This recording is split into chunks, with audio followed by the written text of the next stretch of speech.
Nitrogen. Nitrogen bombs.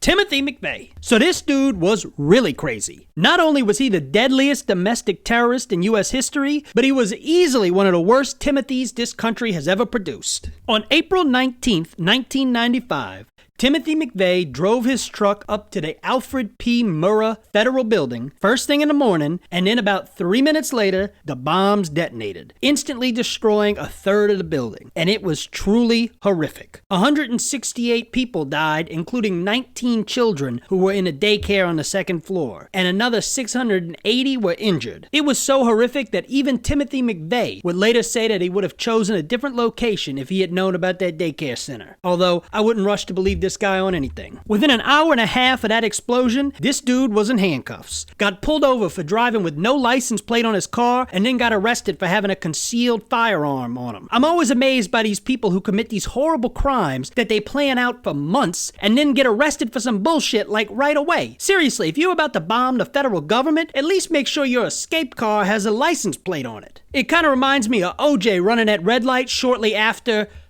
doing absolutely nothing wrong. Anyway, once that dude was in prison, he was never getting out again, because the cops pieced it together that he had done the bombing before he could beat the gun charge. And that was pretty much it. They had him. Sent his ass to court where he pled not guilty and went to trial. He actually wanted to argue self-defense to the jury, wanted to say the government was an imminent threat to him, so he had to kill all those people. Quite the 4D chess move. But his stupid lawyer instead tried to create reasonable doubt in hopes of getting him off. I mean, you really got to feel for that lawyer. He had to sit there and listen to his crazy as shit client be like, yeah, I killed all those innocent people and those kids, but they deserved it. That's what I want to tell the jury. And then that lawyer had to turn around and be like, no, he didn't do it. Shockingly, he got convicted. So what were his reasons for that shit? As I'm sure you could guess, they were all very reasonable and well thought out. He had sent one of his childhood friends a 23-page farewell letter explaining it all very eloquently. First off, there was just general craziness. Don't ever underestimate the power of that. Second was that he was radicalized by the Waco siege. And that was a standoff between a bunch of religious nuts, and I don't mean the fun kind like Josh Gad.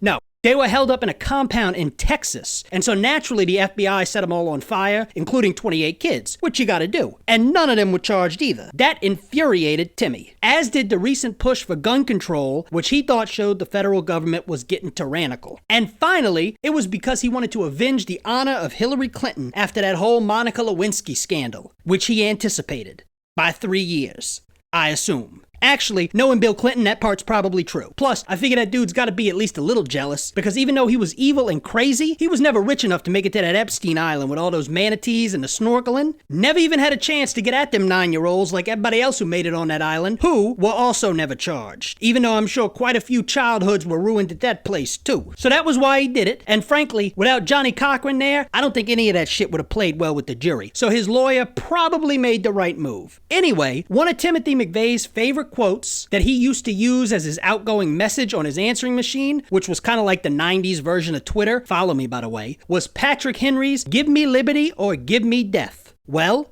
the jury agreed, and he was executed on June 11th, 2001, just a few months before his record would be beat. And that was it.